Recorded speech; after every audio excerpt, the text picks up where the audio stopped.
J'envoie contre Jérusalem mes 4 terribles instruments de jugement, l'épée, la famine, les bêtes féroces et la peste.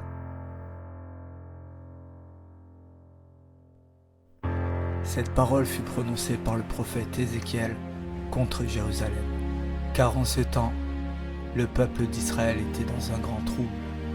C'était un temps où le peuple et ses représentants religieux s'étaient éloignés de leur Dieu à un tel point qu'à force d'enfreigner sa loi, c'est-à-dire l'idolâtrie et le sang versé, que Dieu envoya contre le peuple ces 4 terribles instruments, ces 4 armes de jugement.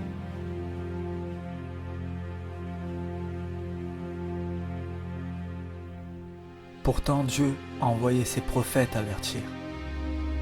Et comme il est écrit, « Jérusalem, Jérusalem, toi qui tues les prophètes et qui lapides ceux qui te sont envoyés. Combien de fois j'ai voulu rassembler tes enfants, comme une poule rassemble sa couvée sous ses ailes, mais vous ne l'avez pas voulu. » Ainsi c'est pour cela que Dieu envoya contre Jérusalem et Juda ces 4 armes de jugement.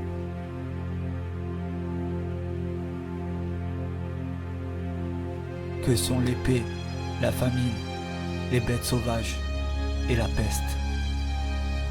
Mais que représentent ces choses? Eh bien, c'est l'esprit de la prophétie qui l'annonce. En premier, Dieu envoie toujours l'épée. Mais que représente-t-elle réellement?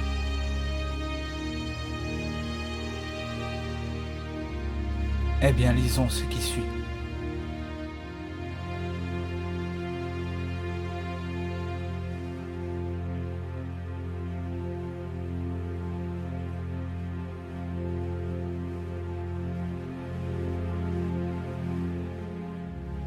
Je me retournai pour connaître la voix qui me parlait, et après m'être retourné, je vis 7 chandeliers d'or. Et au milieu des 7 chandeliers, quelqu'un qui ressemblait à un fils d'homme, vêtu d'une longue robe et ayant une ceinture d'or sur la poitrine. Sa tête et ses cheveux étaient blancs comme de la laine blanche, comme de la neige. Ses yeux étaient comme une flamme de feu, ses pieds étaient semblables à de l'airain ardent, comme s'il eût été embrasé dans une fournaise, et sa voix était comme le bruit de grandes eaux. Il avait dans sa main droite 7 étoiles, de sa bouche sortait une épée aiguë à 2 tranchants, et son visage était comme le soleil, lorsqu'il brille dans sa force.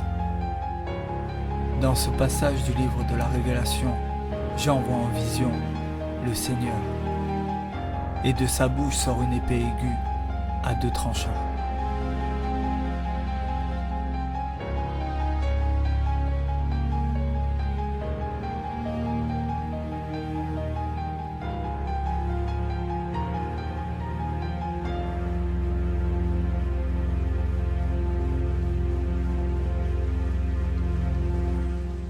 Dans un autre passage du livre, il est écrit ceci.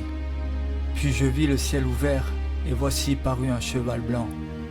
Celui qui le montait s'appelle fidèle et véritable, et il juge et combat avec justice.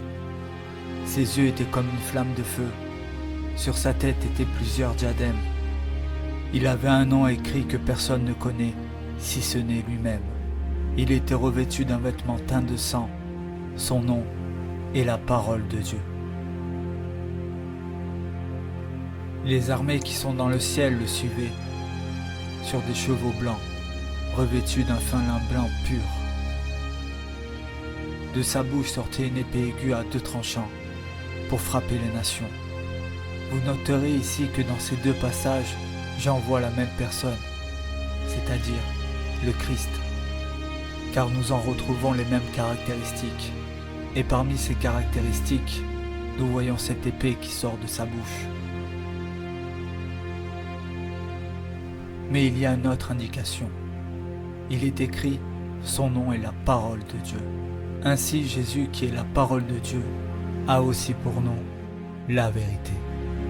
Car il est lui-même la vérité. Et justement, quand il ouvre la bouche, qu'en sort-il? Eh bien, il en sort la vérité. Et cette vérité est tout simplement incarnée par cette épée. Car comme il est écrit, la vérité est comme un feu dévorant pour le méchant.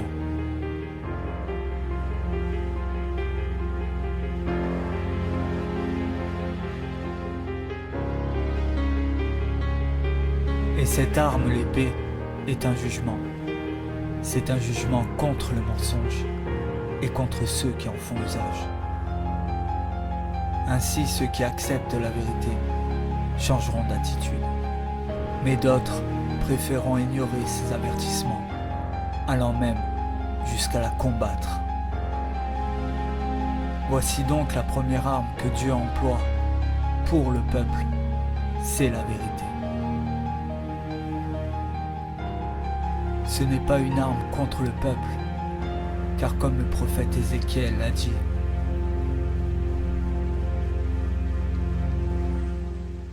ce que je désire, ce n'est pas que le méchant meure, mais qu'il change de conduite et vive.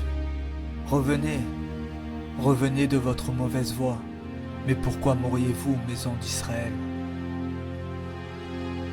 Ainsi, cette première arme, qui est la vérité, est envoyée afin que le peuple revienne justement à ce qui était annoncé au départ parmi sa loi.